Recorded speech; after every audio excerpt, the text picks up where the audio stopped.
सो alkyl halide की preparation जो अब तक हम कर चुके हैं अल्कोहल से, एल्कीन और एल्काइन से, एल्केन से, अब हम करने जा रहे हैं एल्काइल हैलाइड की प्रिपरेशन फ्रॉम एल्काइल हैलाइड। सुनने में बड़ा अजीब लग रहा है कि एल्काइल हैलाइड को एल्काइल हैलाइड से बनाएंगे। जी हाँ, बिल्कुल बनाएंगे।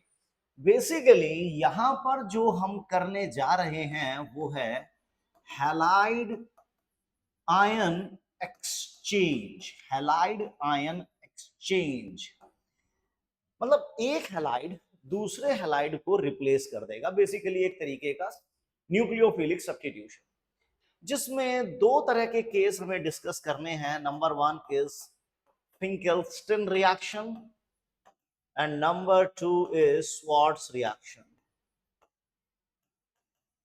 ठीक है, Finkelstein reaction and Swarts reaction. तो एक एक करके बात करते हैं। तो पहले ले लेते हैं हम अपने छोटे भाई फिंकेल्स्टन को। फिंकेल्स्टन रिएक्शन देखिए बेसिकली है क्या कि जब हम कोई एल्काइल हैलाइड लेते हैं, एल्काइल क्लोराइड हो या ब्रोमाइड हो, and it reacts with sodium iodide in the presence of acetone। बहुत ही खास है, in the presence of acetone। तो यहां पर जो ये न्यूक्लियोफाइल है I माइनस, वो Cl माइनस को रिप्लेस करके एल्काइल आयोडाइड की फॉर्मेशन करता है। एल्काइल आयोडाइड की when one nucleophile substitute another nucleophile, that reaction basically belongs to nucleophilic substitution category। Nucleophilic substitution category. लेकिन अगर सोलवेंट कोई पोलर प्रोटिक है, जैसे वाटर है या इथेनॉल है, अल्कोहल है, कार्बोक्सिलिक एसिड है, पोलर प्रोटिक है, तो वो जनरली बिलोंग करता है SN1। लेकिन जब कोई सॉल्वेंट पोलर ए प्रोटिक हो, पोलर तो हो, पॉजिटिव नेगेटिव हो, लेकिन ए प्रोटिक हो यानी एच वगैरह ना देता हो, देन इट इज SN2। तो जो फिंकेल्स्टन रिएक्शन है वो कहीं ना कहीं एक SN2 कैटेगरी से हमारा बिलोंग करेगा, न्यूक्लियोफिलिक सब्स्टिट्यूशन बाइमॉलिक्यूलर। अब क्योंकि ये हमारा एक एसीटोन जो हमारा सॉल्वेंट है बहुत ज्यादा पोलर नहीं है, बहुत ज्यादा पोलैरिटी नहीं है इसकी, और सोडियम आयोडाइड में भी कहीं ना कहीं कोवेलेंट कैरेक्टर अच्छा खासा होता है। देखिए अगर हम कोवेलेंट कैरेक्टर की बात करें, सोडियम फ्लोराइड, क्लोराइड, ब्रोमाइड और इसका भाई आयोडाइड, तो कोवेलेंट कैरेक्टर कब ज्यादा होता है? जब एनायन बड़ा होता है। कैटायन तो सेम है लेकिन एनायन का साइज जैसे जैसे बड़ा होता है, फरजान रूल ने बताया है कि एनायन जितना बड़ा होता है कैटायन उसको उतनी आसानी से पोलराइज्ड कर देता है, चार्ज इसका न्यूट्रलाइजेशन हो जाता है, कोवेलेंट कैरेक्टर बढ़ जाता है। तो यहां भी कोवेलेंट कैरेक्टर ज्यादा है, यहां भी कोवेलेंट कैरेक्टर ज्यादा है। तो इसका मतलब यह होगा कि सोडियम आयोडाइड जो होगा it is soluble in acetone. जी हाँ, sodium iodide soluble in acetone. चलिए बात समझ में आ गई। अगर ये डिसॉल्व हो जाता है, सोडियम आयोडाइड डिसॉल्व हो जाता है, तो कहीं ना कहीं फिर ये अपने आयनिक फॉर्म में रहेगा Na+I- और I- को SN2 मैकेनिज्म के थ्रू सब्स्टिट्यूट करता है। और क्योंकि सोडियम क्लोराइड में आयोनिक कैरेक्टर ज्यादा है तो उसकी सोल्यूबिलिटी एसीटोन में बहुत कम होगी या ना के बराबर होगी, तो प्रेसिपिटेटेड फॉर्म में जाएगा।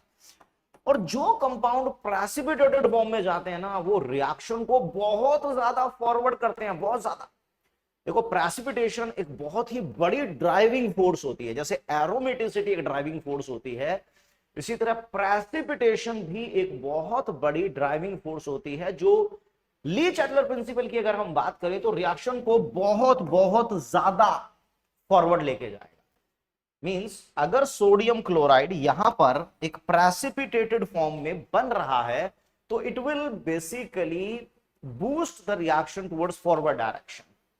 Means sodium chloride is in precipitated form, so it shift the equilibrium, so it will shift the equilibrium towards forward direction. देखो अगर आपसे ये पूछा जाए कि what is the function of acetone, तो acetone is basically a polar aprotic solvent in which sodium iodide being more covalent character soluble in acetone।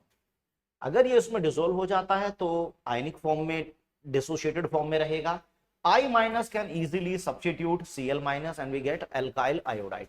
देखो Finkelstein reaction is basically alkyl iodide के लिए होता है, it is not for chloride और chloride, it is basically for iodide formation. और यहां पर जो भी सोडियम क्लोराइड है, या अगर आप यहां पर हम ब्रोमाइड भी ले लें, sodium iodide in the presence of polar aprotic solvent we will get this and this. तो सोडियम क्लोराइड और ब्रोमाइड दोनों ही यहां प्रेसिपिटेटेड फॉर्म में होंगे, जो बहुत ही जबरदस्त ड्राइविंग फोर्स है, रिएक्शन को ज्यादा से ज्यादा फॉरवर्ड लेके जाएगी, जिसकी वजह से जो एल्काइल आयोडाइड की यील्ड है वो बहुत ही बढ़िया अच्छी खासी हो जाएगी। तो ये होता है हमारा फिंकेल्स्टन रिएक्शन। अब बात ये आती है कि अगर मैं यहां पर ब्रोमाइड ले लेता, यहां पर मैं ब्रोमाइड ले लेता तो क्या यहां ब्रोमाइड मिलता? मान लो यहां आयोडाइड लगाता और यहां क्लोराइड लगाता तो भी ये रिएक्शन होता? नहीं भाई नहीं, तब ये रिएक्शन नहीं होता। मान लो आपने यहां आयोडाइड लगा दिया, यहां आपने NaCl ले लिया, फिर आप एसीटोन ले रहे हैं, तो ये रिएक्शन नहीं होगा। क्यों? क्योंकि NaCl पोलर है, बहुत भयंकर रूप से आयोनिक है, वो इसमें डिसॉल्व ही नहीं होगा। जब डिसॉल्व ही नहीं हो रहा तो फिर ये सब्स्टिट्यूशन रिएक्शन का कोई मतलब नहीं है। ठीक, तो ये बेसिकली आयोडाइड के लिए होगा, क्योंकि केमिस्ट्री की कहावत होती है लाइक डिसॉल्व लाइक, जो जैसा होता है उसको वैसा ही सब्सटेंस अपने अंदर डिसॉल्व करना होता है। तो ये थोड़ा सा पोलर है बट बहुत ज्यादा नॉन पोलर करेक्टर है, इसमें भी कहीं ना कहीं कोवेलेंट करेक्टर बहुत ज्यादा है, दोनों एक जैसे हैं, डिसॉल्व हो जाता है, सोडियम क्लोराइड प्रेसिपिटेटेड फॉर्म में बनता है, रिएक्शन को बहुत ज्यादा कैरी फॉरवर्ड कर लेता है। इसका मतलब CH3 CH2Cl sodium iodide in the presence of acetone you will get ethyl iodide and sodium chloride in precipitated form। Got it? So CH2CHBr sodium iodide in the presence of acetone you will get, my dear friends, CH3CH2I plus sodium bromide ionic form। Suppose करते हैं एक question लेते हैं like this, ET means ethyl, यहां पर हमने sodium iodide add किया इन the presence of acetone, what will be the product? चलिए आपके सामने दो चॉइस रखते हैं हम, CH3HIET ethyl and CH3IH and ET। कौन सी चॉइस आपको करेक्ट लग रही है? देखो दोनों में ही आयोडाइड ने क्लोराइड को रिप्लेस कर दिया, बट बाय डिफॉल्ट ये SN2 होता है, और SN2 में जिस साइड से न्यूक्लियोफाइल एलिमिनेट होता है उससे अपोजिट साइड से अटैकिंग न्यूक्लियोफाइल अटैक करेगा, यानी जिस साइड से क्लोरो जाएगा उसकी अपोजिट साइड से न्यूक्लियोफाइल का अटैक होगा। तो this one is correct, this is not correct. तो this is the stereochemistry behind the Finkelstein reaction, कि यहां पर एक इन्वर्जन होगा because it is based on SN2 mechanism, and SN2 में हमेशा जो अटैक होता है न्यूक्लियोफाइल का, it is from rear side, rear side. Got it? चलिए इसको अगर हम आगे बढ़ाते हैं, सपोज कीजिए टन टन टन टन टन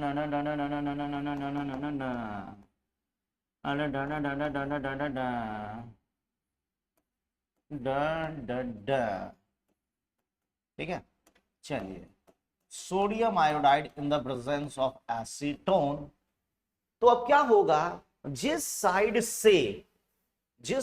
से ये एलिमिनेट होगा उसकी अपोजिट साइड से आई का अटैक होगा। क्यों?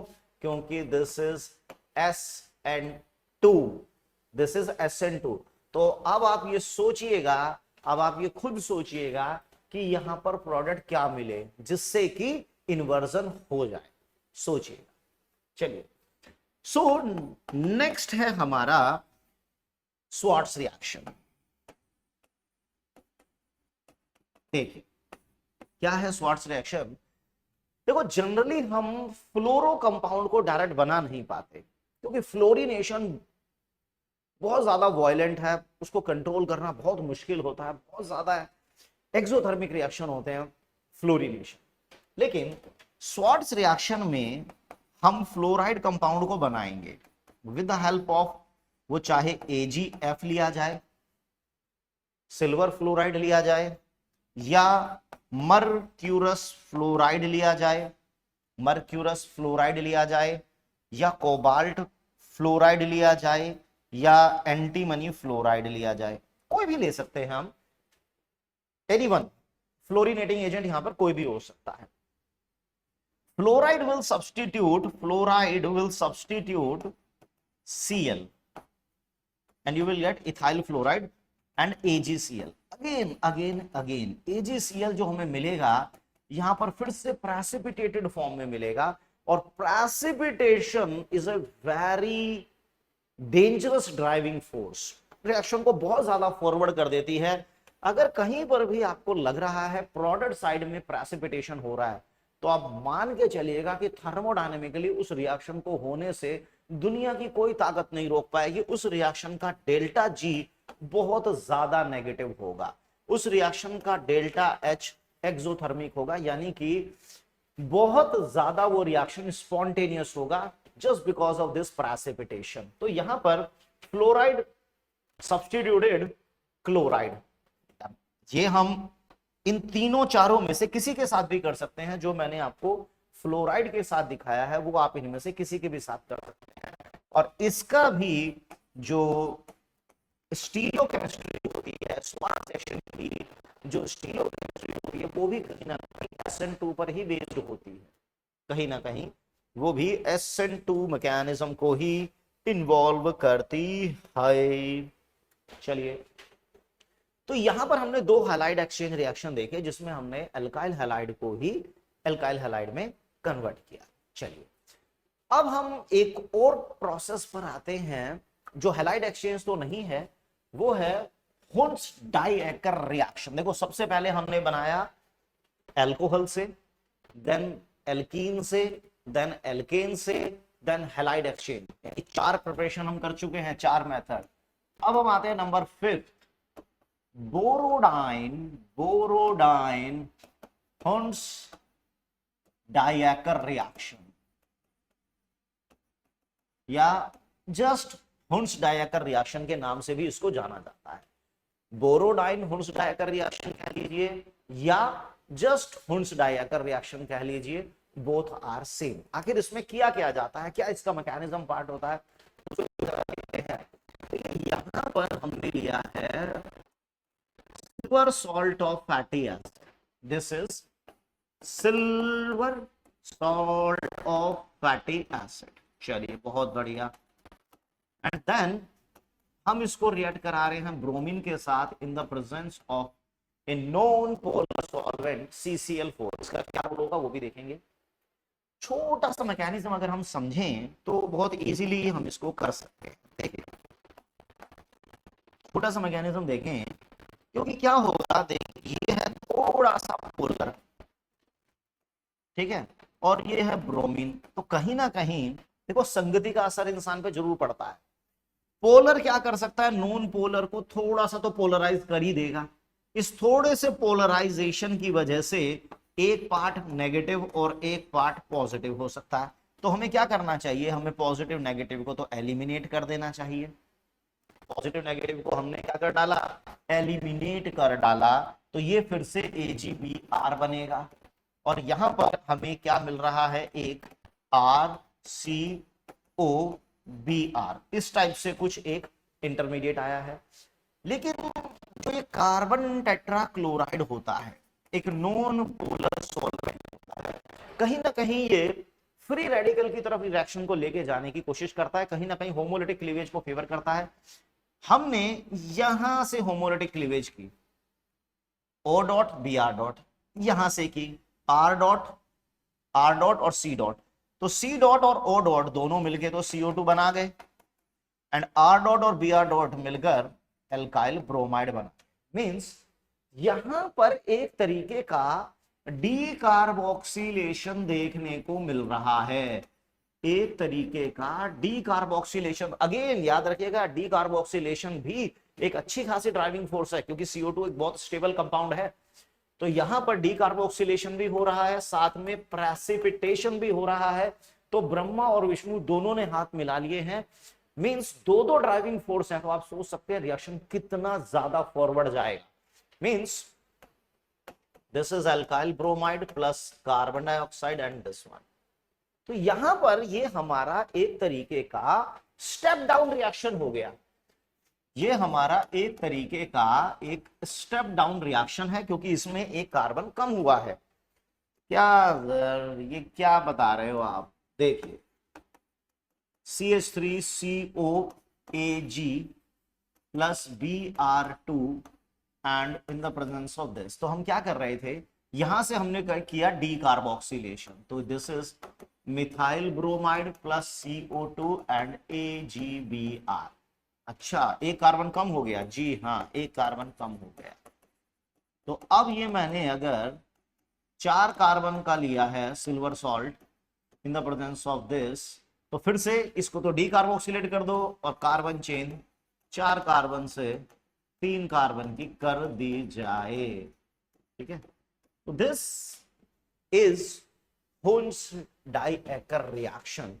हुन्स-डाइएकर रिएक्शन बेसिकली एल्काइल ब्रोमाइड की फॉर्मेशन के लिए हो रहा है। एक कार्बन कम किया जा रहा है और कहीं ना कहीं डी कार्बोक्सिलेशन को भी फैसिलिटेट किया जा रहा है। तो इस तरीके से हम बोरोडाइन हुन्स-डाइएकर रिएक्शन कर सकते हैं। Br2CCl4, तो CO2 गया यहां से, bromo cyclohexane AgBr plus CO2। तो इस तरीके से यहां पर आकर हमारे एल्काइल हैलाइड्स की जो प्रिपरेशन थी उसका जो सफर होता है वो कंप्लीट होता है। अब हम एंट्री मारेंगे chemical properties of alkyl halide, और उसके लिए मुझे लगता है उसके लिए एक सेपरेट वीडियो होनी चाहिए। टिल देन पढ़ते रहिए, आगे बढ़ते रहिए। Thank you very much.